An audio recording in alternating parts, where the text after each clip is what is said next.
The Box Seat, brought to you by our stable of sponsors.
Hi everyone, welcome to this edition of Your Box Seat. Yes, brought to you by our stable of sponsors. A little bit late this week, Michael Guerin, because we've had some big days. 3 big days of selling. Karaka into Christchurch is 2 days, but it's always a great time of year as I say hi to you. Yeah, big hi to you, Greg, and everybody watching around New Zealand and even those further afield. It's a tiring week. It's a lot of work goes in for all these people who prepare these yearlings. Those who are trying to buy them with all the tours and all the research, Greg. Look, congratulations to everybody for putting the show together, of course, including New Zealand Bloodstock Standardbred. I thought it was a week of correction. I thought it was a week where the market lacked some middle players, and also a week where some vendors got a wake-up call, Greg, about where they are heading with the stock they are breeding or what they're willing to take for them at the sales. And of course the racing goes on. We had the Harness Millions last week. We had the Kiwi invasion of Sydney in particular getting very busy on Saturday night. So lots to talk about, Gregory, and congratulations though to everybody who sold a horse and the exciting times ahead for everybody who bought one. All right, so what can we look forward to on your show this week? Here's a rundown for you, and we'll get into the sales, wrap things up from there, including talking about our top lot, a record, $340,000. Harness Million Night, we'll have a quick look back at that. The Harness Awards were held on Monday evening. Michael and I will go through some of the key award winners there. We'll preview some of the New Zealand racing, move across the ditch. It's Newcastle Mile Night on Friday night, and it includes Leap to Fame. And we have our Night of Champions competition, an opportunity for you and 3 mates to head to the Night of Champions, including the Race by Grins and the Tab Trot. Right, let's get into the sales and the data around them. We had Karaka, of course, on day one. You were there, Michael. The Captain Treacherous Princess Tiffany filly was the top lot at $270,000, purchased by Mark Jones and his client, Jim Haynes. What did you make of the sale? Down, yes, from an average of 60 last year, but pretty much on a par with 2021. Well, no hiding from the fact that it was down, and down by quite a large margin. Now, it is always a boutique sale, and people tend to go there to buy what they think will be the elite horses. So that's what happened. We ended up with maybe 10 buyers in the 100,000 plus bracket, and they pretty much ended up on the same horses. And you did have a couple of conversations where people said, look, didn't get the one I wanted, I'm going to wait for Christchurch. So as opposed to, say, a Karaka Thoroughbred sale, where if you don't get the one you want, if you're a domestic galloping trainer, you're probably going to buy something else because you want product to give to your owners. You can't sell horses you don't own. The problem that market wasn't underpinned was there wasn't a lot of foot traffic there, Gregory. There wasn't a lot of people on the ground who were going to jump at a table, see a horse, they're all having a beer together, oh, let's buy this for 20 or 30 or 40, and syndicate it out. And there wasn't that need for the trainers, because most of the trainers there were going to Christchurch anyway, to rush. So there was no urgency in the market. It started slow it never got really big momentum through the middle market. And some of the people involved, Greg, have to suggest to themselves, well, what was I willing to take for this horse? I went down and saw a couple of past lots, at 40s and 50s, and that was all they were worth. Absolutely, that's all they're worth in a commercial market. They might end up being Christian Cullen. I don't know the answer to that. Nobody does. But that's not what they were worth any more than what they were getting offered for them. So then people have to say, well, with no ready-to-run market in harness racing, if I take these horses home, what am I going to do with them? Now, you can't trial or race these horses for a year. Yep. So I think the vendors need to be really realistic about, if I'm not getting what I want on the day, and everybody has the option to make their own price point, but because the season's near a calendar year, I'm not getting a year, I've got a year of bills before I sell this horse. And I don't think a lot of people thought that through. And there wasn't the middle market to cover that up. And the top market, there was no urgency because they knew they could go to Christchurch and buy other horses. So lots of factors in play, all landing on the same day, Greg. And you would have to say that was a disappointing result for the boutique sale, albeit it wasn't quite as boutique as it usually can be. In many ways, that sort of felt like the last day at Christchurch. Yeah, I totally agree with that. Let's move to Christchurch and the day one, if you like, which was day two. Here were the figures. So the average sat around 48,000. Clearance rate was where the big problem was, Michael. At one point, it was in the 50s, and we're used to this sale being an 80, low 80% clearance rate. The big lot was 240,000, Bettor's Delight Democrat Party. It's a family we know very well, and Price Bloodstock just do an amazing job with their team. Yep, I think, again, you're talking very current families. People don't want to go back 10 years to look for the next best horse. The Price family, the Democrat Party family, very current. Princess Tiffany, Top Karaka, very current. We're going to see the third day shortly. But again, people don't want to go back any further than that. They don't want to go back 2 generations. Those days are gone because pacing's changed so much since then. Obviously, they gravitate towards 2 stallions, Bettor's Delight and Captain Treacherous, and everything else has been left behind. And when it comes to the top of the market, not as racehorses, but at the top of the market. So I thought, Greg, a severe correction in the clearance rate. And again, this comes back to the vendors because you can only get what the market value is. Now, if you own your farm, by all means, take them home, work them up, do what you need to do. But there's still that year. It's a year until you can get rid of these horses if you intend selling them. And that's the difference, Greg. You will have more export markets for the thoroughbreds. We have more places you can sell them and more ways you can sell them. And the days of selling harness horses out of the trials are very rare now. Not a lot of it happens.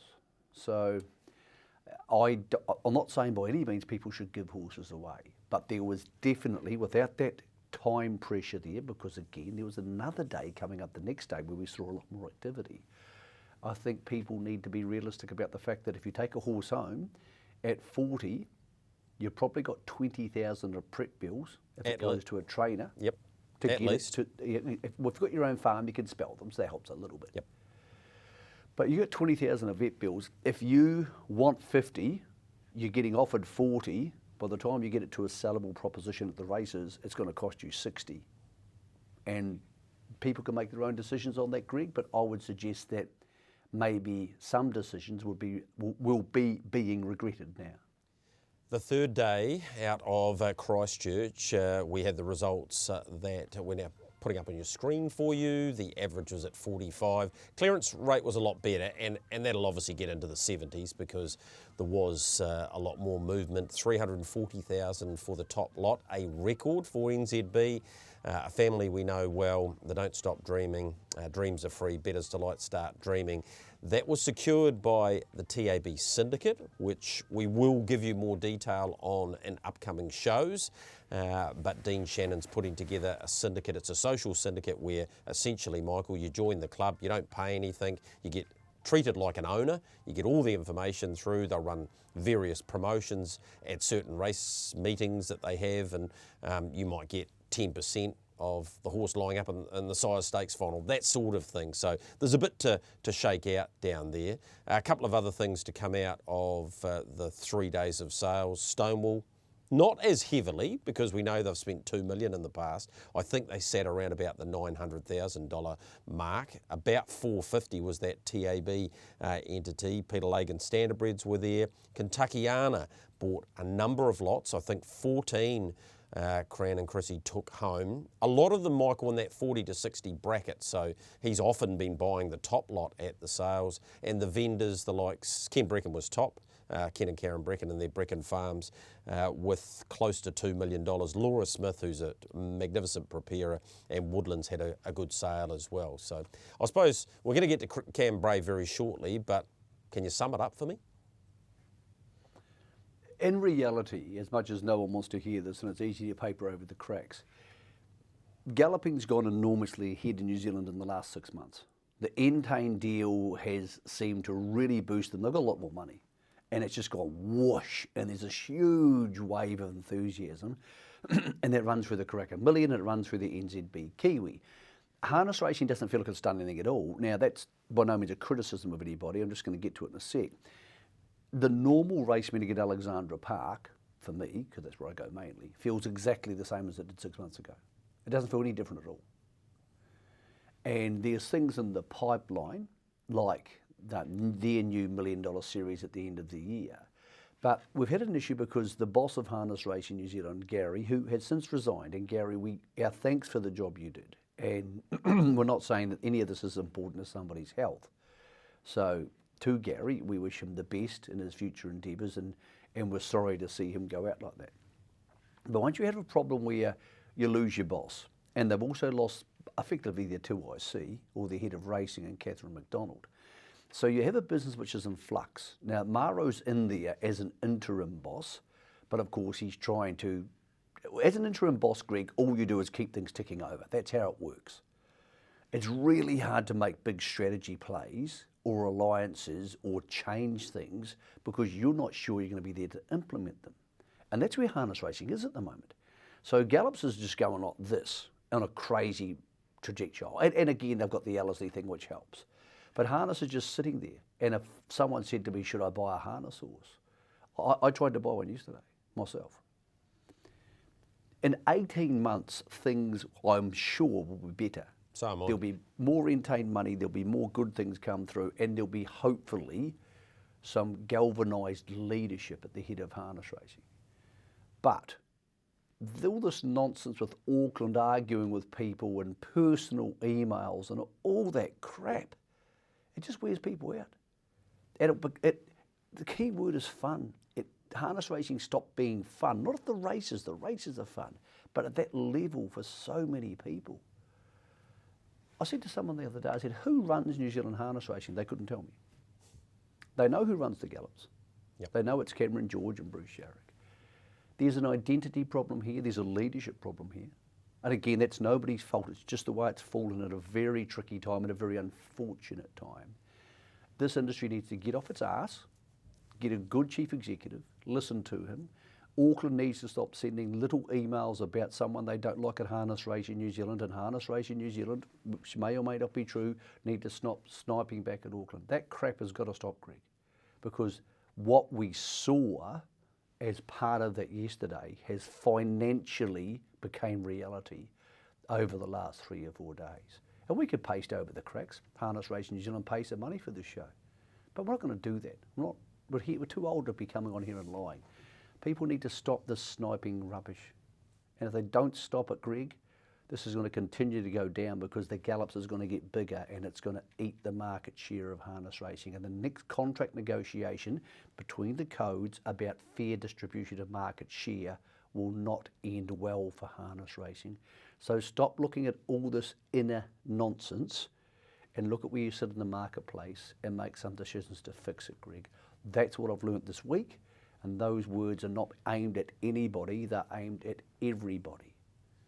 Well said, Michael. I put some of the issues around the last week of sales to the boss of the Standardbred division, Cam Bray, and he had some pretty interesting answers.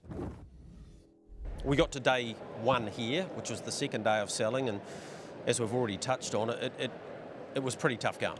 Yeah, it was pretty tough going, and you know, who would have thought it's alphabet split by alphabet, and today is a completely different day, really. Well, it felt like that anyway. The figures. Well, clearance-wise, it's a heck of a lot better. We're up around the 70 mark, and we both know that that's going to change. And Brian just saying then that he's already got interest in another one of his, and he won't be alone in that regard.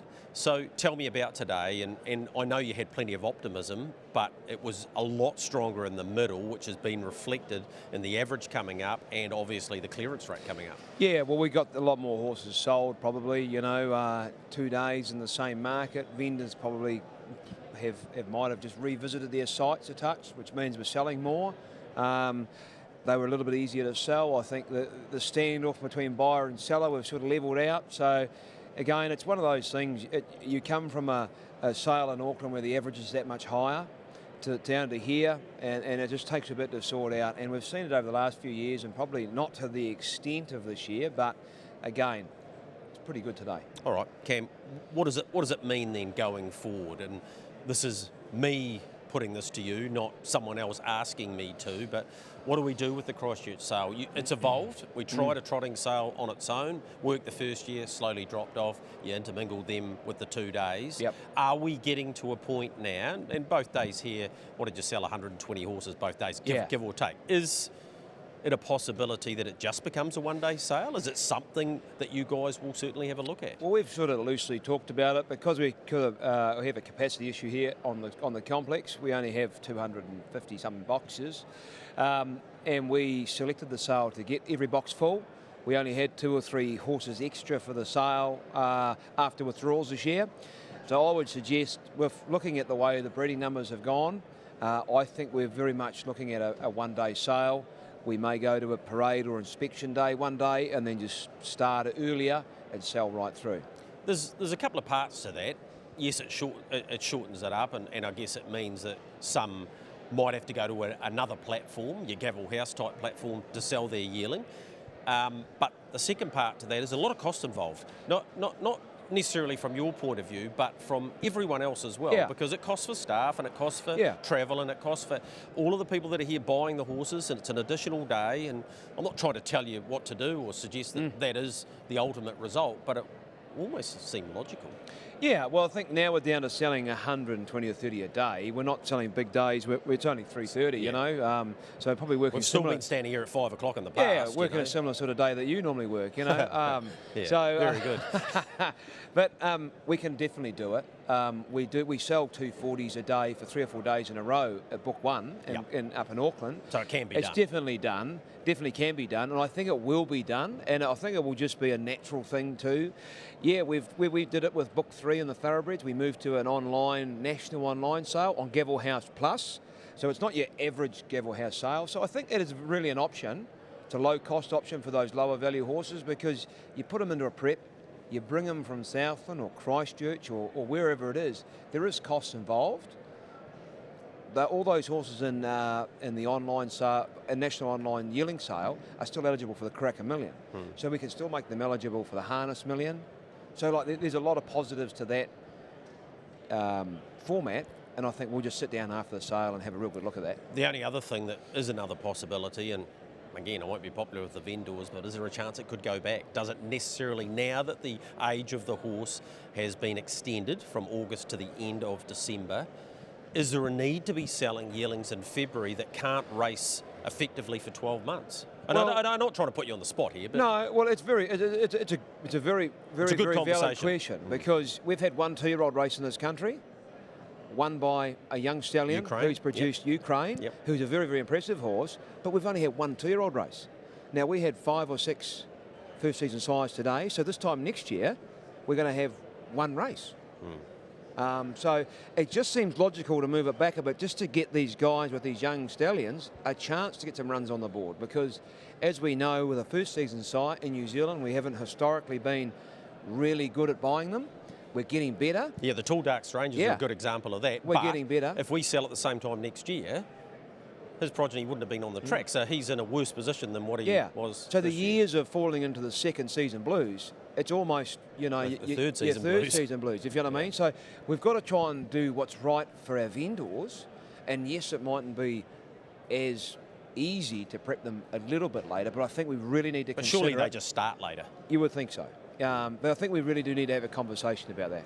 Yeah, interesting conversation, Michael, and one that often the vendors don't want to have, but I think as a result of what's unfolded over the last week, it has to happen. Look, I don't think it's all doom and gloom. No, absolutely not. I think there's going to be, changes made over the next 12 months, which will mean next year's sales should be better. And hopefully, harness got so much stuff wrong, and some of it wasn't Harness Racing New Zealand's fault. Harness was totally shafted in the broadcast deal. It was only a couple of years ago there were 16 meetings covered a year by presenters on track and like 3 harness ones. And then that team bounced all over. They just haven't had a good time of it. And that's important. It gets a lot less media coverage than it used to. There's a whole array of things that haven't worked in the last 3 years. I think they'll start to work. But the absolute most important thing for harness racing now is who sits in that chair in Christchurch. I don't know who it should be. It's not my job to make that decision. But whoever sits in that chair needs to fight with a united army behind them. Because, it's got to start working better, Gregory. Otherwise, breeders will drop out of the game. And again, the dual problem here, and I don't want to keep going on about this because I do some galloping work as well, because a lot of people in the industry do both codes. Mark Jones does both, and he bought the top lot in Auckland. But they are going so quickly up at the moment that they start to look a more attractive product. I'm not saying that's true. We have a year to get this right before we try this again next February. Yep, we do. And one of the things that I think, if it does go back slightly, it would allow these races that we're about to show you, the Harness Million races, to go back, and horses that go through the Sire Stakes at Cup time, a Grand Prix race, will be able to go in all of those races if it is a month or so later, because we want them there. We want our best horses there. Here's one of them. Coastal Babe goes back-to-back at Harness Million level with NZB, trained by Stephen Reid, the man with the man bum, as we know. And, of course, Maddie White doing the steering. He was getting chased down by the Barry Purdon Scott Phelan team, but she was pretty brave here, Michael. She was really good, and Maddie drove her well. She's only second up, and I don't think she needed to be hurt. And Maddie wasn't big with the whip. He didn't knock her around. He just cajoled her to the line. Beautiful bit of work. Well done by Reid, man, because he knows she has a long season ahead, so he wanted to win, but not have her screwed right down. Kiss was good, ultimate racy girl, potentially better. But yeah, a lot of people really happy for Reid, man, and the team, and some at Bloodstock, and a lot of good people involved in this horse, Greg. And I think she is our best filly, but I do think there's a long way to go for this crop of horses. Yeah, definitely. Duchess Meg's it. We're going to have a look at her fresh up run since she came to Addington Raceway. She was absolutely outstanding. Yes, We Walk by Faith got the job done, but there's just so much to like about her. Treacherous Baby was in front. So this 3-year-old filly crop, which she's $1.70 favourite to win the Oaks, Michael, the Northern Oaks, $5 for Coastal Babe. All You Need Is Me, which goes to Addington on Thursday nights at $7.50. Ultimate Racer Girl's about the same sort of price, and then you're getting out to the likes of Kiss, but geez, a good crop. Do you think she deserves to be that much in terms of favouritism, $1.70? Yeah, she's very short. By the way, when I said Coastal Babe's the best of the crop, I mean of the ones who raced in the sales series. Obviously, Ducks and Meach wasn't available for that because she's a homebred. It's awfully short, isn't it, when she can draw the second line and potentially draw outside Coastal Babe, but I think she's maybe the most talented of them, without having seen a lot of them, but there was a pretty good run against a very good horse who's heading to the New South Wales Derby. So the winner there heads to the New South Wales Derby heats, which are next week, and that gate speed's going to be a huge help for him, but yeah, I wouldn't be taking $1.70 about any horse to win the Oaks at the moment. Yeah, wasn't he outstanding off the gate? Relaxed, got a 33-second quarter, Chase a Dream, and Natalie was able to fight them off. Chase a Dream is Very, very smart, isn't he? Let's have a look at him. So he's burnt off the gate, Michael. He's crossed the hardest horse to beat, Cold Chisel, and then he's been able to fight them all off up the straight. He's a blimmin' good horse, isn't he? Very.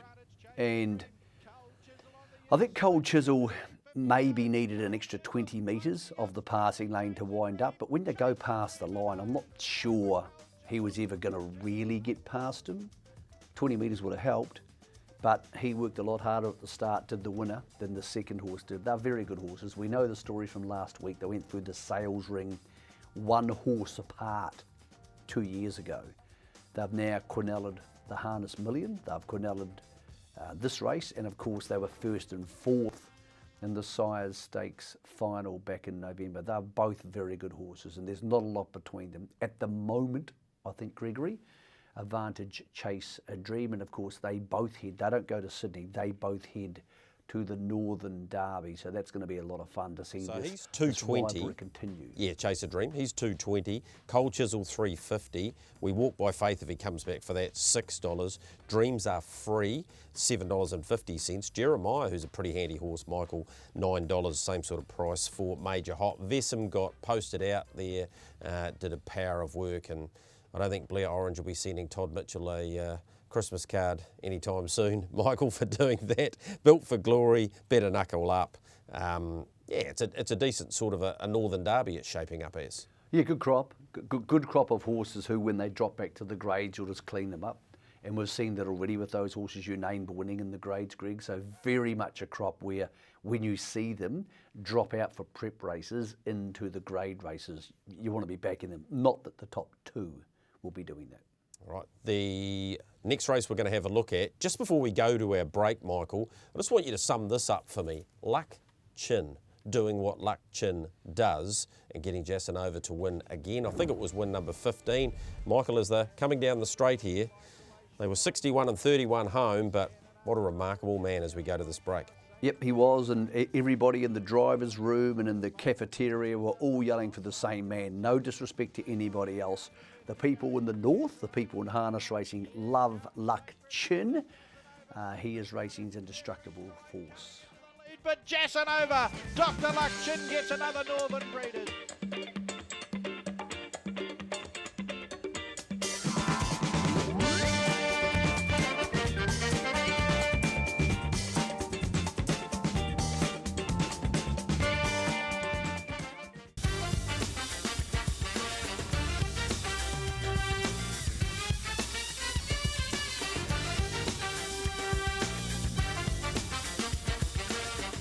Welcome back into your box seat. Yes, brought to you by our stable of sponsors, Harness Awards Night. In the middle of the sales, there were a few people not that keen on the idea, but when over 300 turned up for the awards, probably near a record, I think they might have got it right. Here's some of the key results.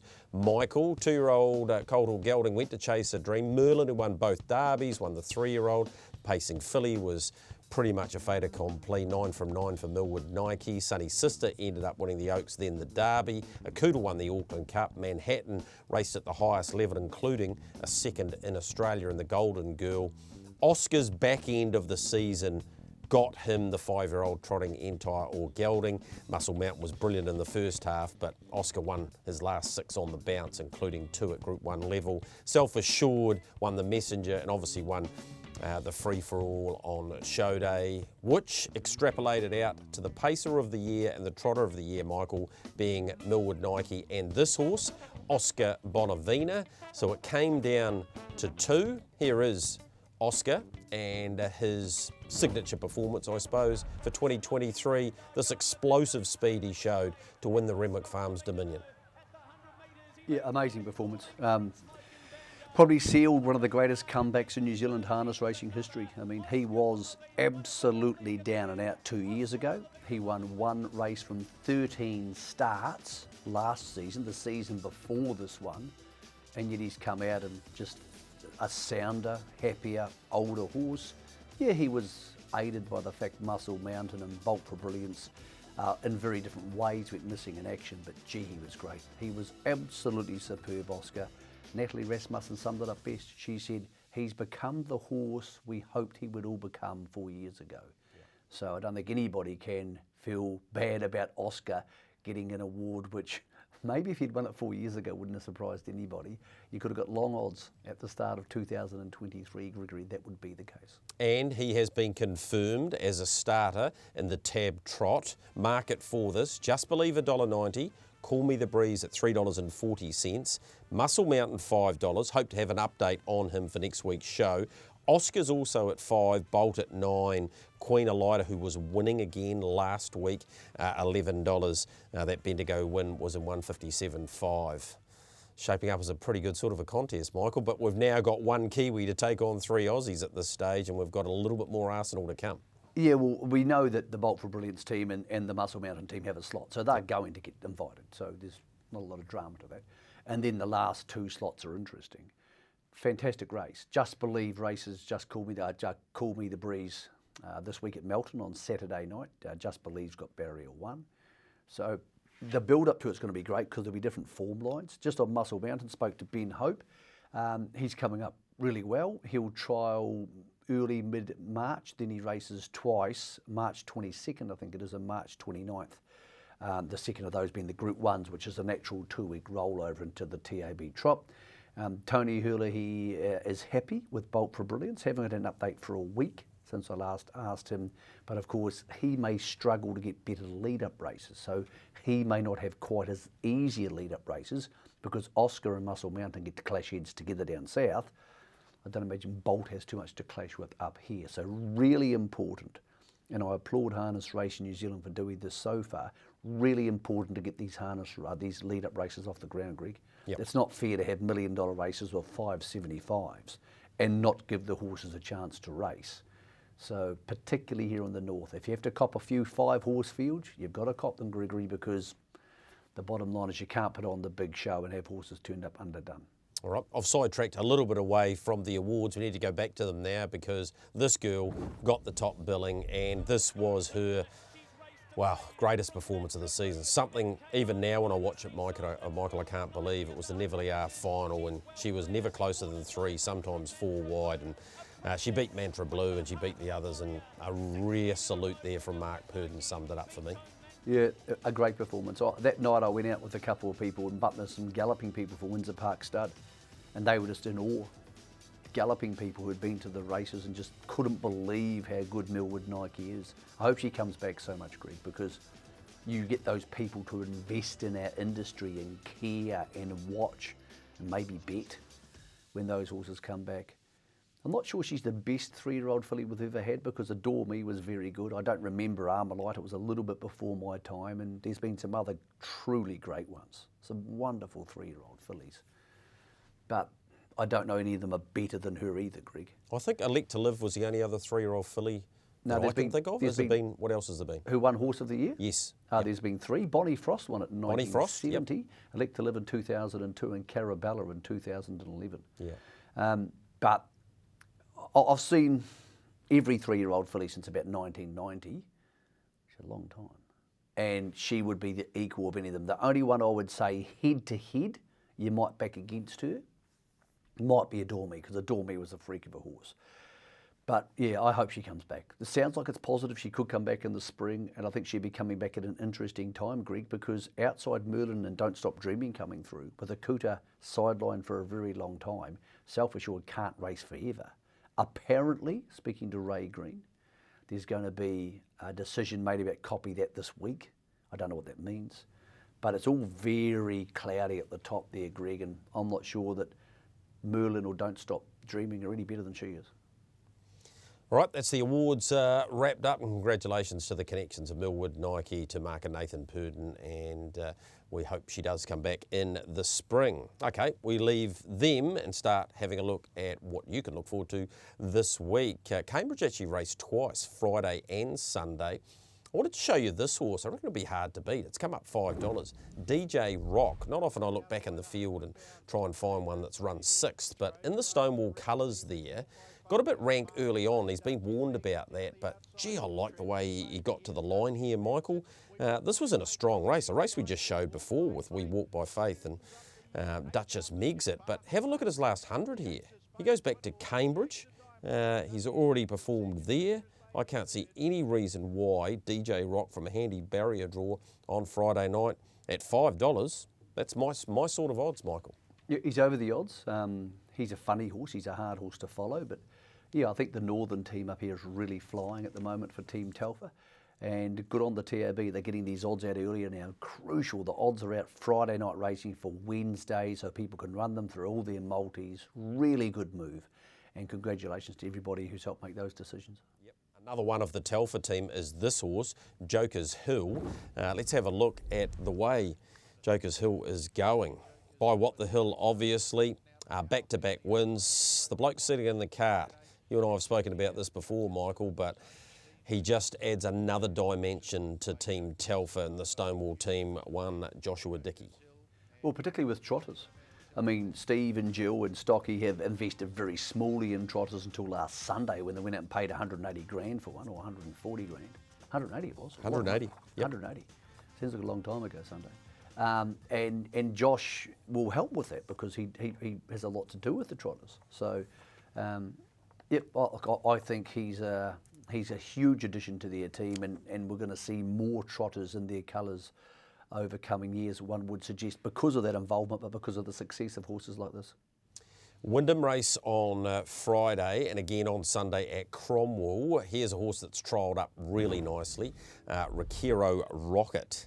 Home in 57-1. It's actually getting past a real smarty here, Michael, in Who's Delight.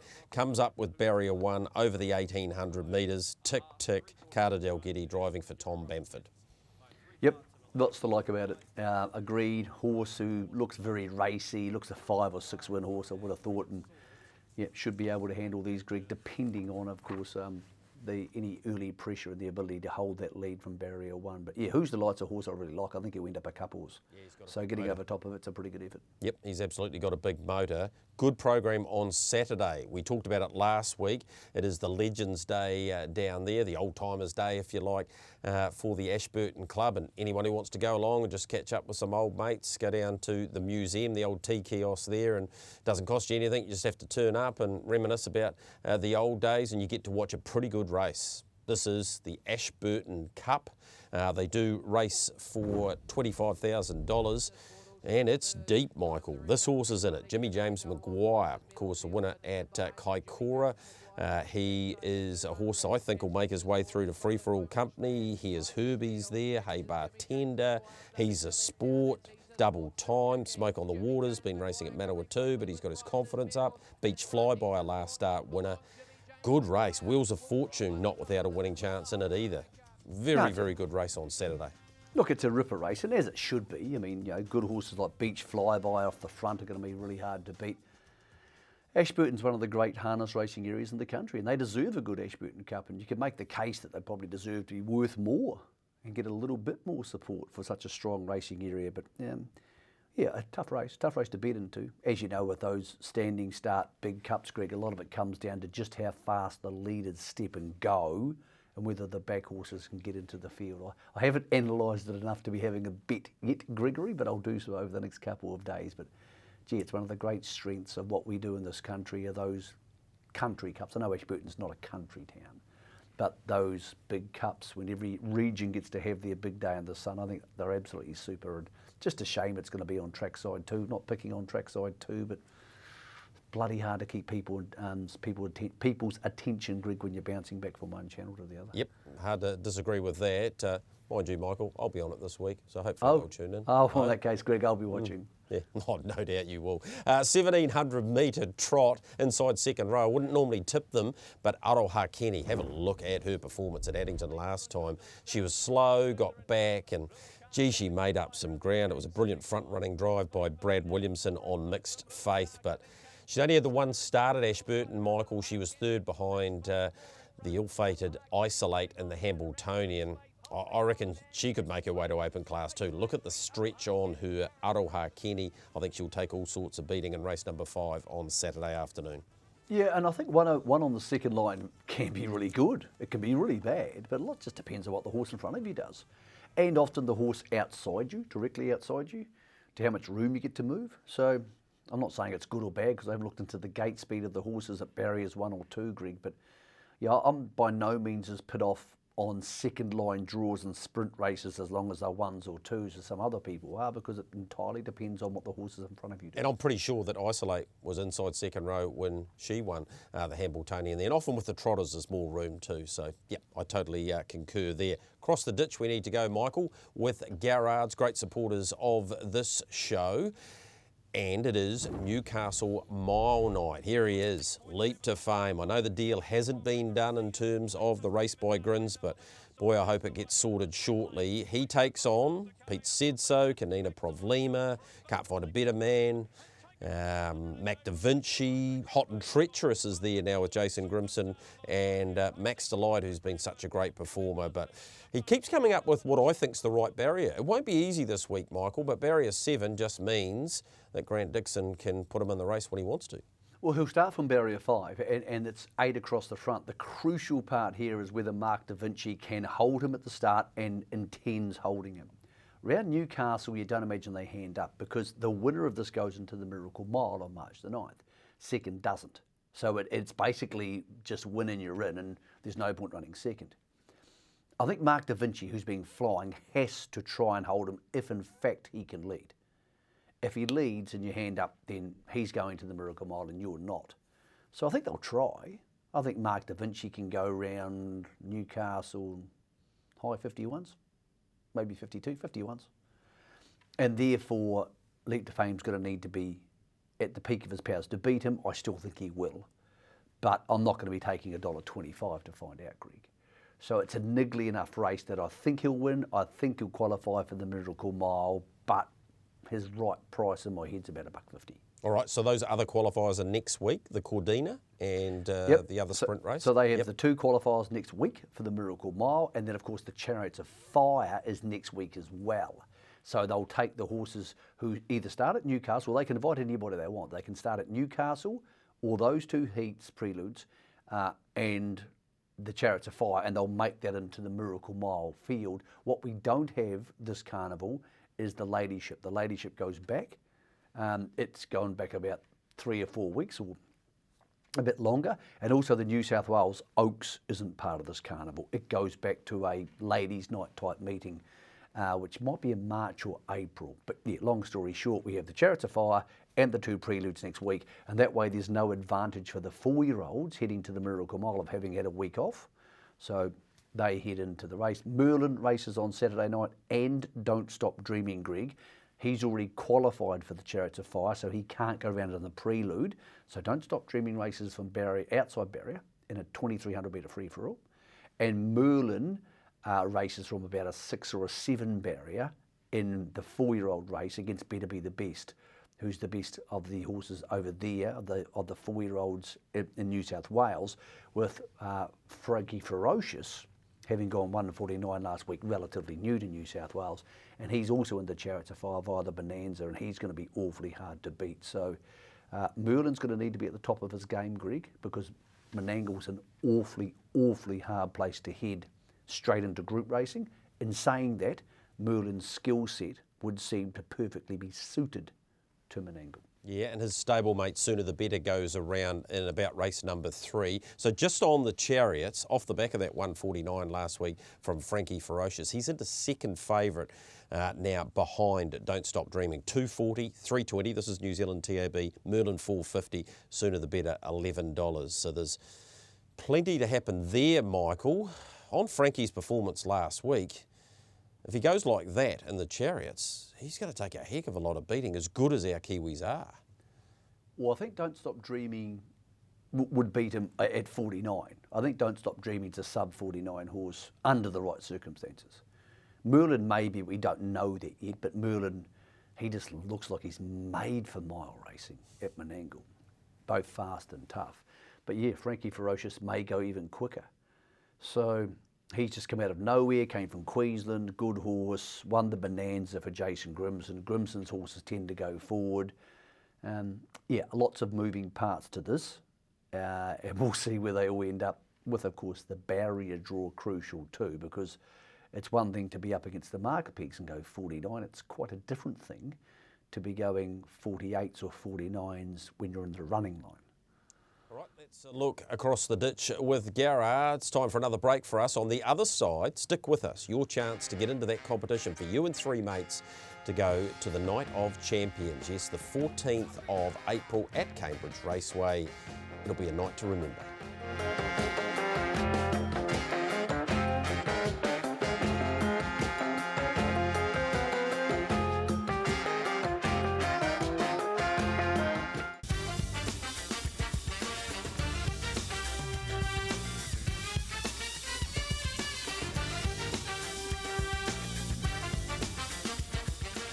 In your home straight, in your box seat, yes, there is an opportunity for you to win. Really simple question this week. This is, of course, with Entain and the Cambridge Club.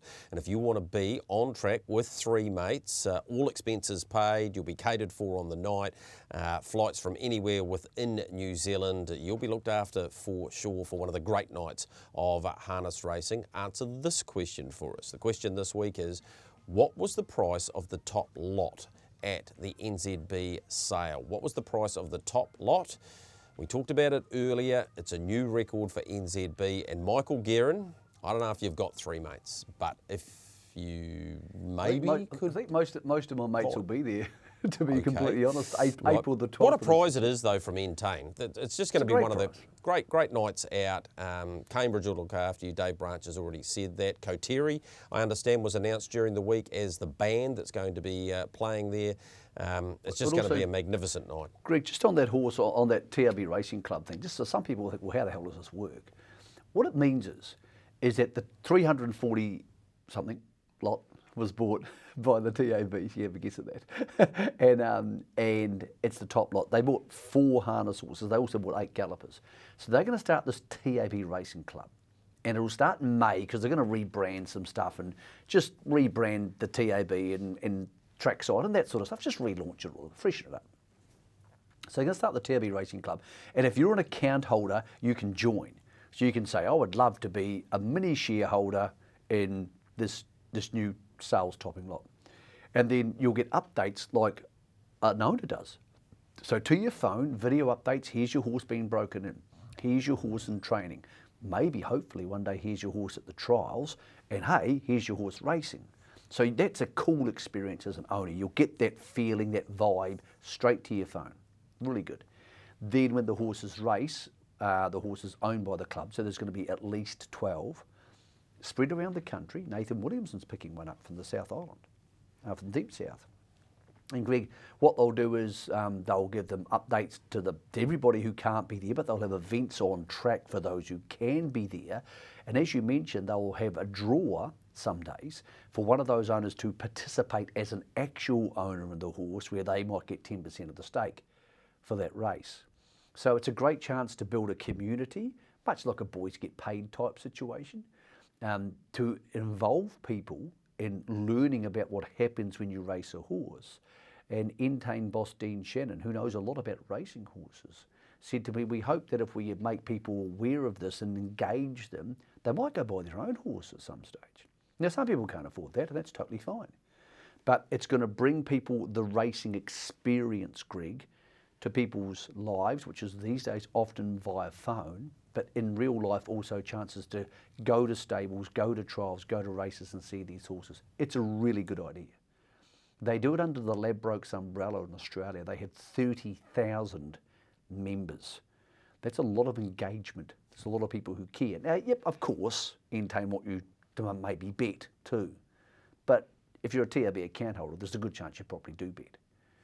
So it's not about growing the betting pool, it's about growing engagement with racing, and people are far more likely to bet or participate as an owner in something they're engaged in, Greg. And as you know, more than anybody, nothing makes people love racing more than the touch, the smell, or the attraction to a horse. And I think they've got it right by setting this up to do that, to bring the horse into people's lives. Often, Greg, via the phone, you get your text, first thing, Thursday morning, here's your horse working. I've been doing this for a long time, and even I still love it when the text comes through, or the email comes through. Good on Entain and the TRB for getting behind this. It's going to be a great way to bring racing into people's lives, Greg, because most of the people in this country don't live in rural areas. They don't live somewhere where there's horses training. They don't live in Ashburton where horses work down the side of the road.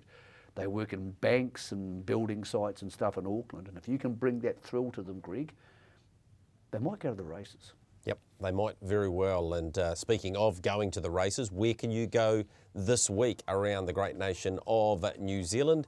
Addington race Thursday night. We didn't do any preview of that because by the time you get the later box seat this week, they would have raced. 11 races at Cromwell, the 2 days there, Friday and Sunday. Second day fields will be out after the last there. Cambridge race 5:45 Friday evening with the 9 races there. Ashburton, it's Cup Day there, it's Legends Day.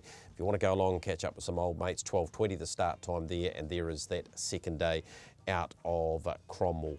12:09, and Cambridge also having a second day, if you like, with 8 races there on Sunday at 12:15. That's been your late box seat this week, Michael, and we did that to obviously summarise the sales. Congratulations, as you said before, Michael, to everyone involved from NZB through to the vendors and those who purchased a horse. All we can say to you is all the very best. It's an exciting time when you've selected your yearling, the one that you want to turn into your champion. And Michael, the next 6 to 8 months with the break-in process and getting them ready for hopefully a 2-year-old start where we have the bonuses, 12,000, 4,000 goes to the breeder, 8,000 for your first win. And they've made a couple of tweaks there as well.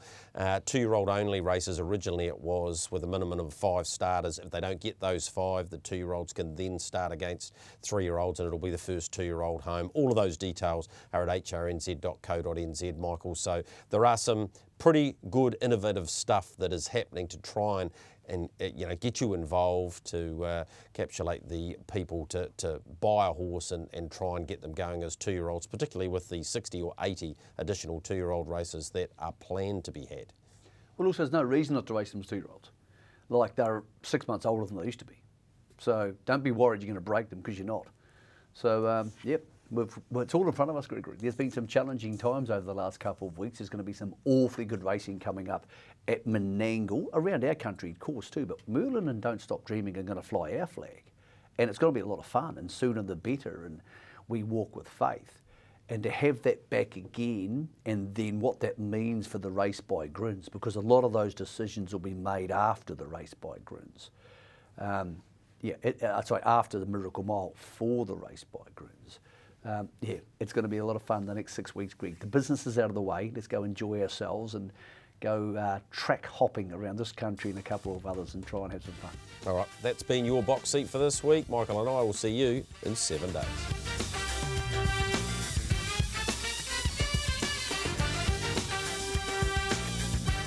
The Box Seat, brought to you by our stable of sponsors. Harness Link, for all your worldwide harness racing coverage. Brecon Farms, New Zealand Bloodstock Standardbred. IRT, it's your horse and our passion. Garrard's Horse and Hound. Lincoln Farms, Renwick Farms, Harness Racing New Zealand. The clubs, Auckland, Cambridge, Addington and Ashburton, and the TAB.